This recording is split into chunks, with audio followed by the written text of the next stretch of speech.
Иртәләребез хәерле, көннәребез кояшлы, хәвеф-хәтәрсез кичләребез, күңелле, төннәребез тыныч һәм айлы булсын. Гаиләләребездә татулык булсын. Гаилә учагыбыздан җылылык, рәхәтлек бөркелсен.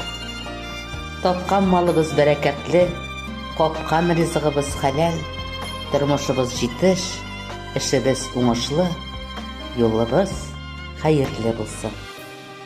Балаларыбыз пар канатта гомер кичерсен, безне ак бәхеткә төрсен. Үзебез үрнәк булып, кызларыбызны чын асылташ, улларыбызны чын ир-ат итеп тәрбиялик. Әти-әниләребезне кадерләп яшик. Инде ахирәткә күчкән булсалар, дугаларыбыздан калдырмыйк. 7 буын өчен җаваплы икәнебезне онытмыйк.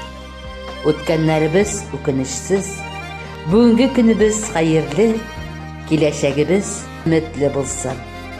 Амин.